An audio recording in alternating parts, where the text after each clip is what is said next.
네, 오늘은 다니엘서 2장 31절에서 45절 말씀을 우리가 읽었는데, 이 말씀은 다니엘이 이제 느부갓네살 왕이 꾼 꿈을 이제 드러내서 해석을 해주는 장면이죠. 이 2장에서 우리가 앞서서 상고했던 것은 느부갓네살 왕이 꿈을 꾸었는데 그 꿈을 다 잊어버리죠. 그래서 그 꿈을 알아내기 위해서 바벨론의 박사들에게 얘기를 했지만은 바벨론의 박사와 술사들이 그 꿈이 무엇인지를 전혀 알지를 못하죠. 그래서 바벨론 박사와 술사들을 다 죽이라 명령을 했는데, 그때 다니엘이 이제 기한하여 주시면 그 해석을 보여드리겠다라고 말하고 하나님께 기도하는데, 다니엘과 그 세 친구들이 다른 바벨론 박사와 술사들의 죽임당하는 때에 함께 죽임당하지 않게 하시기를 하나님께 구해요. 그러자 하나님께서 그 밤에 그 은밀한 이 꿈을 이제 이렇게 보여주신 것이죠. 다니엘과 세 친구가 구한 것은 자기 목숨들을 구원해달라고 구한 것이 아니고, 바벨론의 박사와 술사들은 우상을 섬기는 자들이요 귀신을 섬기는 자들인데, 그들과 함께 자신들이 죽게 된다면은 그러면은 하나님의 이름이 하찮은 우상들과 같이 취급되는 것이니 그렇게 되지 않도록 하기 위해서 기도한 것이죠. 하나님의 이름이 거룩히 여김 받기를 위해서 기도한 것이고, 그렇게 기도하자 즉각 하나님께서 응답을 하셨어요. 그러므로 오늘날 우리들도 우리가 무엇을 위해서 살아야 하는가를 바르게 깨닫고 그와 같은 믿음으로 우리가 살아간다면 이처럼 하나님께서 응답을 하시고 하나님의 구원의 뜻을 우리를 통해서 이루어 가심을 우리가 알 수가 있는 겁니다. 그래서 오늘 이제 31절부터 45절까지의 말씀을 우리가 읽었는데, 이 말씀은 이제 그 느부갓네살 왕이 꾼 꿈의 내용이고 그 꿈을 이제 다니엘을 통해서 해석을 해주는 내용입니다. 31절, 왕이여 왕이 한 큰 신상을 보셨나이다. 그 신상이 왕의 앞에 섰는데 크고 광채가 특심하며 그 모양이 심히 두려우니 그 우상의 머리는 정금이요 가슴과 팔들은 은이요 배와 넓적다리는 노시요 그 종아리는 철이요 그 발은 얼마는 철이요 얼마는 진흙이었나이다. 또 왕이 보신즉 사람의 손으로 하지 아니하고 뜨인 돌이 철의 신상의 철과 진흙의 발을 부서뜨리매 때에 철과 진흙과 놋과 은과 금이 다 부서져 여름 타작마당에 겨같이 되어 바람에 불려간 곳이 없었고 우상을 친 돌은 태산을 이루어 온 세계에 가득하였었나이다. 31절부터 35절까지는 느부갓네살 왕이 밤에 꾼 꿈이죠.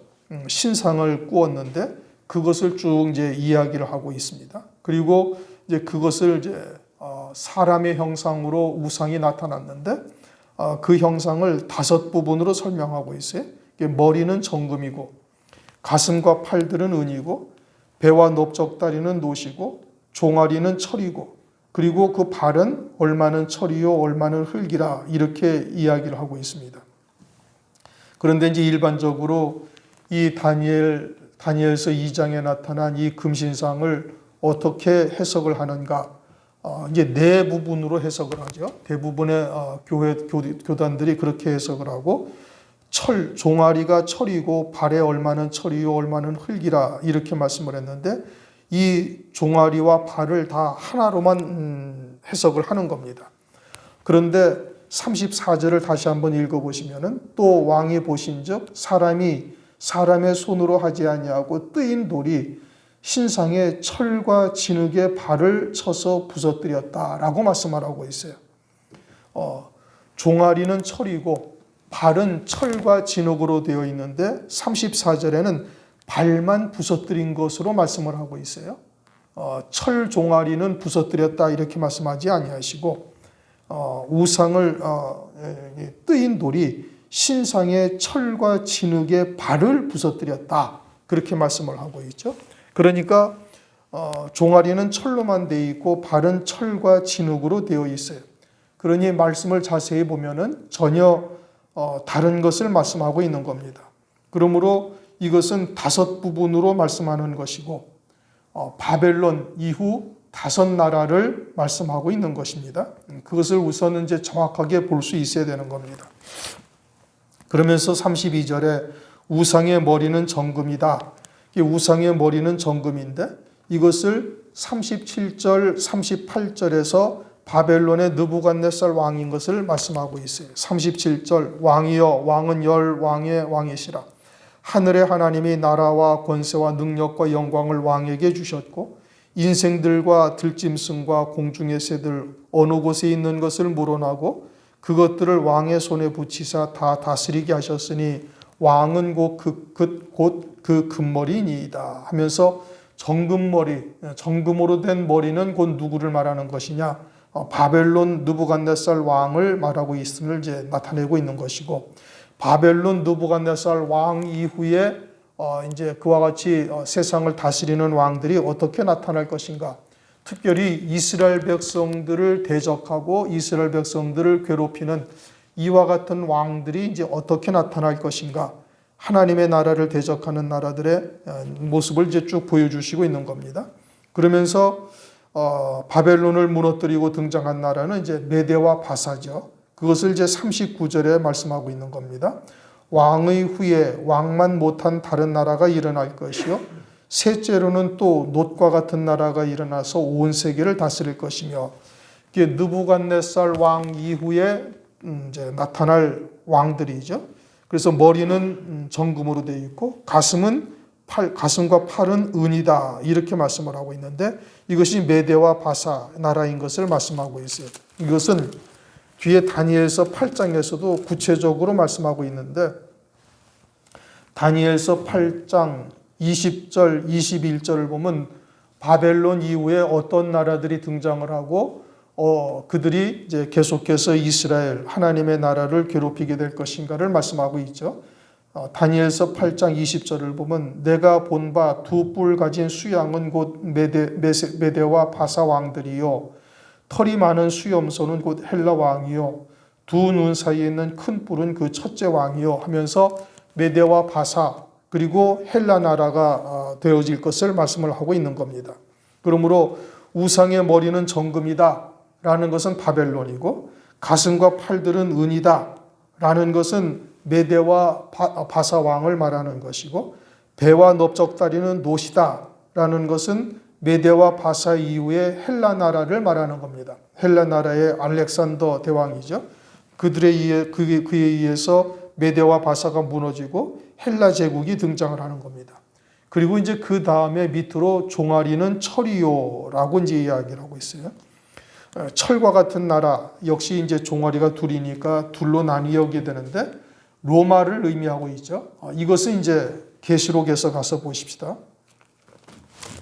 요한계시록에서 보면은 17장에서 7머리 10뿔 짐승을 이제 계시록 13장에서 말씀을 하시는데 계시록 17장을 보면은 그 7머리 10뿔 짐승 중에 사도 요한 당시에 있는 나라가 로마인데 이제 그것을 말씀을 하고 있어요. 그래서 계시록 17장 9절부터 이제 13절까지를 한번 읽어보시겠습니다. 계시록 17장 9절 지혜 있는 뜻이 여기 있으니 그 7머리는 여자가 앉은 7산이요 또 7왕이라 5은 망하였고 지금 요한계시록이 사도 요한이 이제 반모섬에서 서기 약 90년경 뭐 95년경 뭐 이렇게 얘기를 하는데 그때 쓰는 겁니다. 그래서 5은 이미 망하였다. 그 7머리 10뿔 짐승인데 7번째 머리인 10뿔 짐승을 설명하기 위해서 하는 말인 겁니다. 그래서 10절 7왕이라 5은 망하였고 하나는 있고 다른 이는 아직 이르지 아니하였으니 이르면 반드시 잠깐 동안 계속하리라. 그래서 7머리 10뿔 짐승의 마지막 6번째가 로마인데 그것이 지금 현재 있다라고 말하고 있죠. 그러니 여기서 7머리는 이제 애굽부터 시작을 하는 겁니다. 지금 다니엘서 2장은 바벨론 왕을 머리라고 말하면서 바벨론 이후를 말하고 있는 것이고 요한계시록에서 7머리는 이제 애굽부터 시작을 해요. 애굽, 아수르, 바벨론. 그렇죠? 애굽, 아수르, 바벨론. 그 다음에 메데파사, 헬라. 이렇게 5나라는 이미 지나갔다 이런 의미입니다. 그리고 하나는 지금 있다라는 것은 로마를 의미하고 있죠. 로마를 말하고 있고, 그리고선 11절, 하나는 10절, 다른 이는 아직 이르지 아니하였으나, 그러면서 이제 나머지 하나는 아직 이르지 아니하였죠. 이르면 반드시 잠깐 동안 계속하리라. 전에 있었다가 시방 없어진 짐승은 8째 왕이니 7 중에 속한 자라. 저가 멸망으로 들어가리라. 네가 보던 10뿔은 10왕이니 아직 나라를 얻지 못하였으나 다만 짐승으로 더불어 임금처럼 권세를 일시 동안 받으리라. 저희가 한 뜻을 가지고 자기의 능력과 권세를 짐승에게 주리라 하면서 이제 7번째 머리인 10뿔 짐승을 말하고 있죠. 그것은 이제 아직 등장을 하지 아니한 겁니다. 그러니까 10발가락, 철과 흙으로 되어져 있는 발, 10발가락이 있죠. 그리고 이제 다니엘서 7장이나 다니엘서 8장을 보면은 이 10왕들을 말하고 있습니다. 작은 뿔이 이제 또 등장을 하게 되어지고, 새 뿌리까지 뽑혀서 이제 무너지게 되어지고, 나머지 7도 이제 그 작은 뿔에게 자기들의 권세를 다 이양해서 마지막 7번째 머리는 10뿔 짐승이 되어질 것을 말씀을 하고 있죠. 그러므로 이 종아리는 발이요, 종아리는 철이요라는 이것은 로마라는 나라를 말하는 겁니다. 로마. 그리고 로마 이후에 발, 즉 철과 흙으로 되어져 있는 것은 7번째 머리인 10뿔 짐승을 말하는 것이죠. 그것은 이제 요한계시록과 다니엘서를 통해서 우리가 이미 이제 확인한 바이고 알고 있는 것인데, 이게 요한계시록의 말씀을 깨닫지를 못하면은 이제 다니엘서 2장에서 말씀하시는 이 신상에 대해서도 전혀 이제 엉뚱한 해석을 해요. 일반적으로 그와 같은 이제 넷째 나라, 이 철 종아리 로마를 이제 이 10발가락과 같이 동일시하는 것이 오늘날 일반적인 해석인 겁니다. 그래서 로마라는 나라의 10황제를 이제 그와 같이 10발가락이라고 이야기를 하고 있는 것인데, 그런데 이제 그것은 41절, 43절 말씀을 보면은 이제 거기에서 이제 전혀 다른 내용인 것을 말씀을 하고 있어요. 41절, 43절을 보면은 이제 그 10발가락에 대해서, 발에 대해서 철과 흙 진흙으로 되어 있는 것을 말하고 있는데, 41절 왕께서 그 발과 발가락이 얼마는 토기장의 진흙이요 얼마는 철인 것을 보셨은즉 그 나라가 나누일 것이며, 왕께서 철과 진흙이 섞인 것을 보셨은즉 그 나라가 철의 든든함이 있을 것이나 그 발가락이 얼마는 철이요 얼마는 진흙인즉 그 나라가 얼마는 든든하고 얼마는 부서질 만한 것이며, 왕께서 철과 진흙이 섞인 것을 보셨은즉 그들이 다른 인종과 서로 섞일 것이나 피차에 합하지 아니함이 철과 진흙이 합하지 아니함과 같으리이다. 발과 발가락이 철과 진흙으로 섞여 있다. 철은 강하고 흙은 약하죠. 그런데 함께 붙어 있게 되어지고 그것을 뜨인 돌이 나와서 다 부서뜨린다라고 말씀하고 있는 겁니다. 그러니 이것은 이제 이제까지의 네 나라와는 조금 다르죠. 네 나라는 단일 왕국이 등장을 해서 천하를 통일했어요. 그러나 5번째인 발가락이죠. 발가락이 10개이듯이 10나라가 연합해서 한 나라로 세우고 세계를 다스리게 되어지는 것을 말하고 있는 겁니다. 이제 7번째 머리인 10뿔 짐승이 그러하죠. 동시대의 임금들이 되는 겁니다. 로마의 10황제라는 것은 시대가 지나가면서 연도가 각각 다르게 10황제가 있었다. 그래서 그들을 나타낸다라고 말하지만 요한계시록에서는 그 10뿔이 한 나라에게, 한 짐승에게 자기들의 모든 권세를 이양해줘요. 그러니까 그 10뿔이 동시대의 사람인 겁니다. 적그리스도가 등장할 때 동시대의 권세를 가지고 있는 10왕을 말하고 있는 것이지, 연대가 지나가면서 순차적으로 한 사람이 이제 죽고 나면은 다른 사람이 왕이 되고 또 다른 사람이 왕이 되고 해서 10왕을 이야기하는 것이 아니다, 이런 의미인 겁니다. 지금 무슨 얘기인지 제대로 잘 이해가 되셨나요?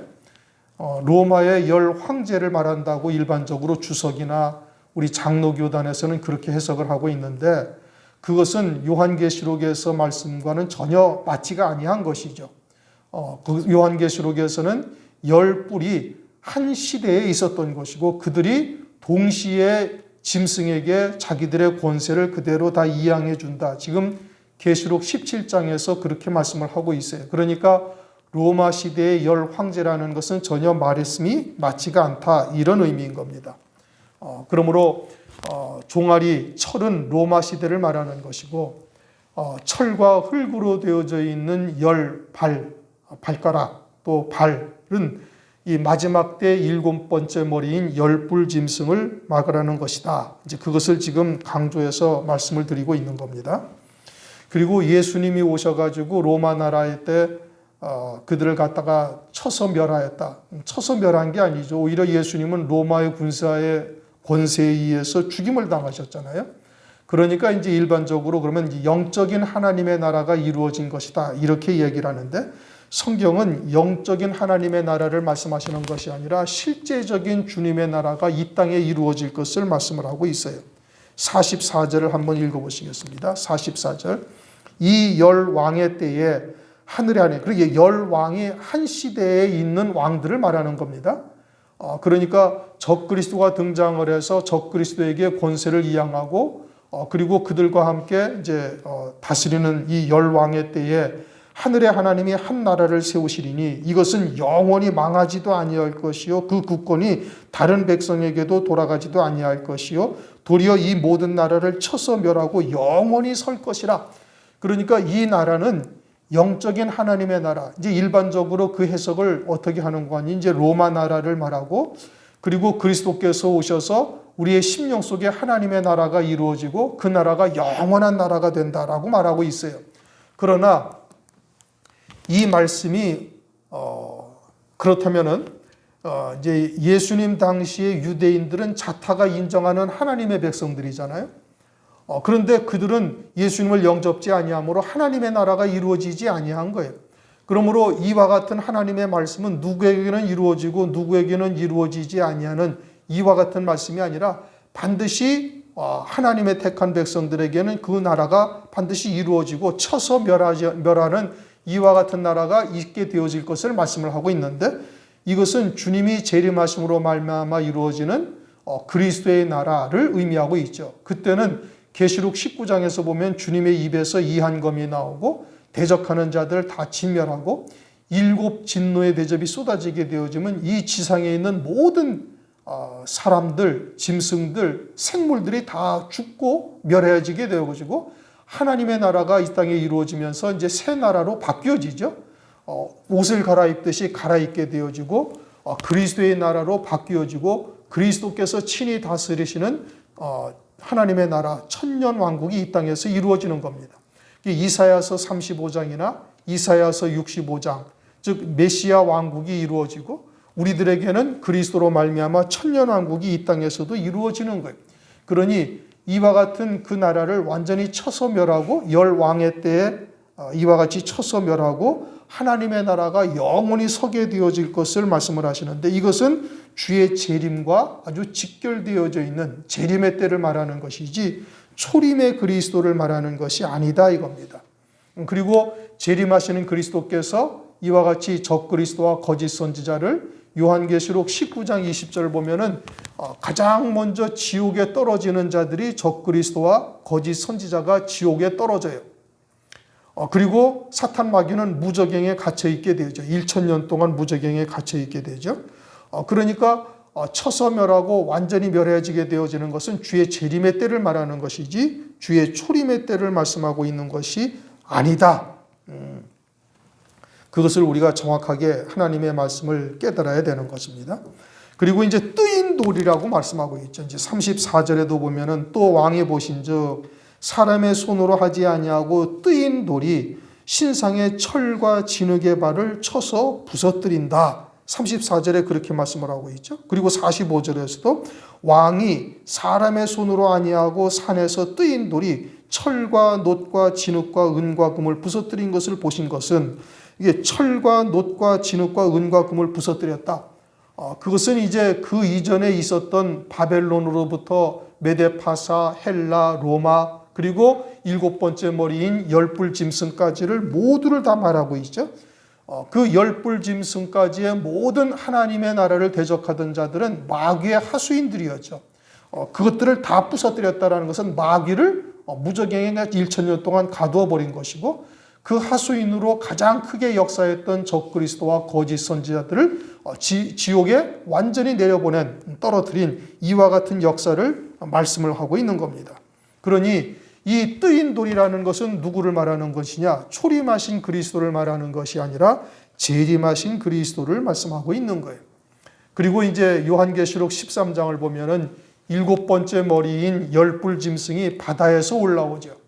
바다는 세상, 죄악의 바다요, 세상을 말하는 것이고, 이 7머리가 전부 세상의 정치적인 세상 나라의 왕들이었음을 말씀하고 있고, 그들은 전부 다 지중해 주변에 있었습니다. 애굽이라는 나라도 그렇죠. 또 아수르라는 나라도 그렇죠. 바벨론, 메데파사, 헬라, 로마. 그러니 6나라가 전부 지중해 연안에 있었고, 마지막 7번째 나라도 역시 어디에서 등장을 할 것이냐? 지중해 연안에서 등장을 하게 되어지는 거예요. 이 지중해 연안에서 등장을 한다. 이제 예전에 제가 WEU라는 웨스턴 유러피언 연합 유니온이라는 서유럽 연맹이 있었어요. 이것이 1950년대에 결성되어졌죠. 그러다가 몇 해 전에 해체가 됐습니다. 그리고서는 이제 오래전부터 EU라는 유럽 연합이 등장을 해가지고 현재 27개국인가 몇 개국이 지금 거기에 가입이 되어 있는데, 그런데 사실상 이 유럽 연합을 결성하는 데 있어서 WEU라는 서유럽 연맹이 그 기초가 된 것이고, 이 서유럽 연맹이라는 나라가 딱 10개 나라인 겁니다. 지금도 유럽 연합은 이들에 의해서 이들의 주축이 돼가지고 그들이 유럽 연합을 이제 좌지우지하는 이와 같은 나라들인데, 이 WEU는 정확하게 10나라였고 모두 캐톨릭 국가였고 대부분 로마 제국 안에 있던 나라들이었어요. 그 나라들이 어떤 나라냐면 영국, 독일, 이태리, 프랑스, 스페인, 요 5나라는 큰 나라죠. 유럽에서도 아주 국가의 그런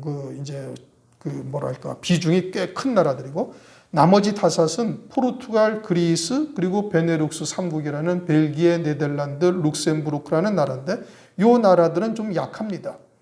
그리스가 얼마 전에는 경제적으로 엄청나게 어려움 겪었죠. 이탈리아도 마찬가지고 스페인도 마찬가지고, 경제적으로 이와 같은 어려움을 겪게 되어지면 결국은 그 나라의 권세가 넘어가게 되어지는 겁니다. 우리나라도 IMF라는 그와 같은 그 IMF로부터 구제금융을 받으면서 나라의 주권이 일부 이양되기도 했잖아요. 잠시 동안만이라도. 마찬가지로 경제권을 빼앗기게 되어지면은 그처럼 나라의 주권이 넘어가게 되어지는데, 결국 이제 그와 같은 일들이 장차 벌어지게 되어지죠. 그처럼 이 WEU라는 서유럽 연맹이 사실상 유럽 연합을 지금 좌지우지하고 있어요. 영국이라는 나라가 이제 유럽 연합에서 탈퇴는 했지만 역시 마찬가지로 유럽의 아주 주축이 되는 그와 같은 국권을 가지고 있는 것이죠.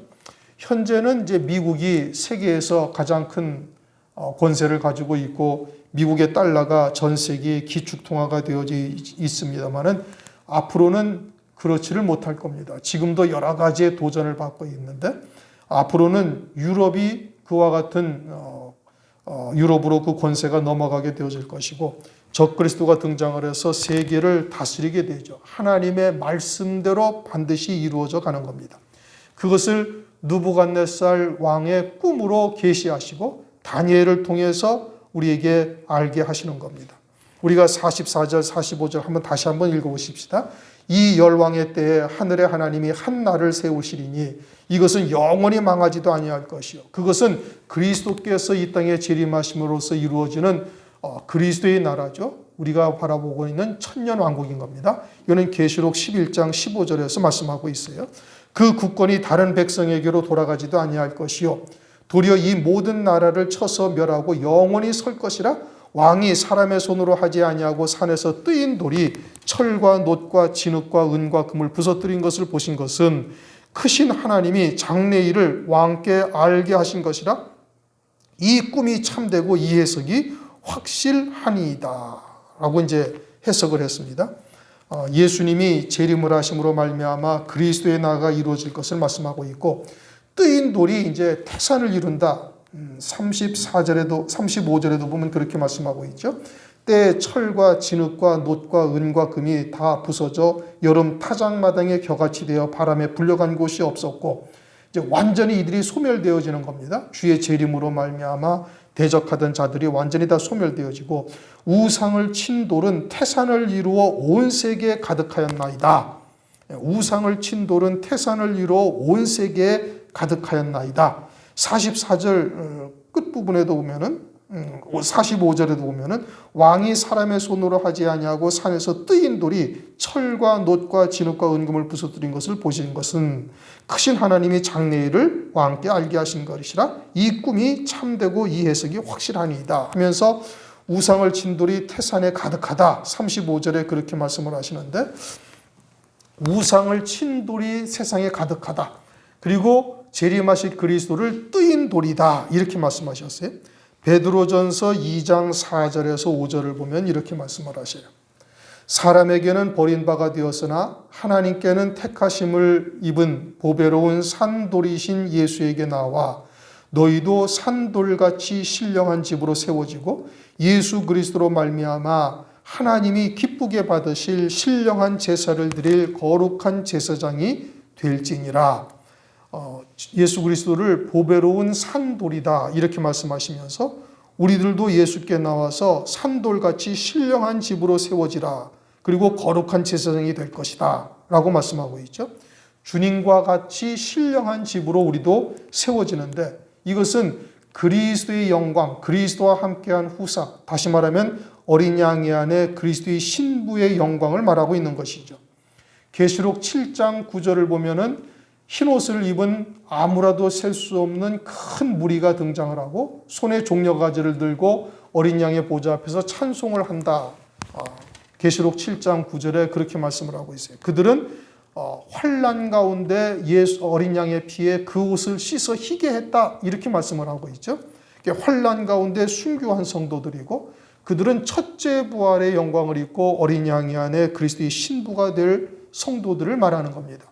그들이 희고 깨끗한 세마포를 입고 그리스도와 함께 주님이 재림하실 때 첫째 부활의 영광을 입고 오죠. 그리고서는 그들이 1000년 동안 왕이 되어져서 다스리게 되어질 것을 계시록 20장 4절에서 6절까지 말씀을 하고 있는 겁니다. 그러면 그리스도께서 만왕의 왕이 되시고 첫째 부활의 영광을 입는 성도들이 만왕들 가운데 한 왕이 되어져서 10고을 내지 5고을을 다스리게 되어지는 은혜를 입게 되죠. 그러므로 이 35절에 우상을 친 돌이 태산을 이루어 온 세계에 가득하였다라는 것은 뜨인 돌, 즉 재림하실 그리스도와 함께 그 뒤를 따라오게 되어지는 첫째 부활의 영광을 입는 성도들을 말하는 것이고, 그들이 이 철과 또는 금과 은과 또는 철과 놋으로 되어져 있는 이 모든 우상들을 깨뜨려 버리고 그리고 그들이 태산을 이루어 온 세계에 가득하였다. 35절에 그렇게 말씀하시는 첫째 부활의 영광을 입는 성도들이 되어질 것을 말씀하고 있는 겁니다. 그것을 바벨론 느부갓네살 왕으로 꿈을 꾸게 하시고, 그 바벨론 박사들은 전혀 이 꿈이 무엇인지를 해석도 못할 뿐 아니라 어떠한 꿈을 꾸었는지도 알지도 못하죠. 마찬가지로 오늘날도 이처럼 사람의 계명으로 살고 있는 자들은 주님께서 보여주신 이와 같은 요한계시록이나 말세에 되어질 일들에 대해서 전혀 깨닫지를 못하는 거예요. 알지를 못하죠. 그리고 다니엘과 같이 마지막 때 택하신 자들에게만 이와 같은 하나님의 말씀을 그들에게 듣게 하시고 깨닫게 하시고, 그리고 그날을 대비할 수 있도록 은혜를 베풀어 주시는 겁니다. 아모스서 3장 7절을 보면 하나님께서는 그 종 선지자들에게 알려주지 아니하시오고는 행하심이 없다 이렇게 말씀을 하셔요. 그러니까 행하실 일들에 대해서는 반드시 다니엘에게 알게 하신 것처럼 알게 하시고 그런 후에야 행하신다라고 말씀하고 있는 건데, 그러면은 요한계시록이나 다니엘서에서 이와 같은 하나님의 뜻이 오늘날 우리에게 드러나게 하셨다라는 것은 이제 마지막 때 그와 같은 일들을 이루실 때가 아주 가깝게 우리에게 다가왔다라는 것을 영적으로 교훈하고 계시는 겁니다. 그러므로 이와 같은 하나님의 말씀을 통해서 우리가 그 때가 임박하였음을 우리가 더욱더 절실하게 깨닫고 하나님께 기도하면서 그날 우리가 주님께서 이 땅에 다시 오실 때 그에게 붙은 자들이 되고 흰 말을 타고 희고 깨끗한 세마포를 입고 그 뒤를 따르는 자들의 반열에 서게 되어질 그날을 소망하면서 또 그에 따른 믿음의 자리에까지 온전히 서서 그날을 대비하는 우리 모두들이 되시기를 주님의 이름으로 축원합니다. 기도하시겠습니다. 하나님 감사합니다. 오늘 이처럼 수요 기도회를 통해서 다니엘서 2장에 느부갓네살 왕이 꾼 꿈이 오늘날 우리에게 무엇을 말씀하시는지 우리가 어떠한 표대를 삼고 나가야 할 것인지를 상고할 수 있도록 은총을 베풀어 주심을 감사를 드립니다. 이러한 말씀을 통해서 말세의 7머리 10뿔 짐승이 무엇이고 뜨인 돌로 또한 그것들을 다 쳐서 부서뜨리고 참으로 그와 같은 우상을 친 돌이 온 세계에 가득하다라는 말씀을 통해 우리가 무엇을 표대를 삼아 나가야 할 것인지를 깨닫게 하시니 감사를 드립니다. 모쪼록 이러한 마지막 때에 따른 말씀으로 우리가 그리스도의 신부로 세워질 뿐 아니라 더 나아가서는 주의 재림의 길을 예비하는 종으로 쓰임받는 역사가 임할 수 있도록 은혜 위에 은혜를 더하여 주시옵소서. 감사를 드리옵고 예수 그리스도의 이름으로 기도드리옵나이다. 아멘.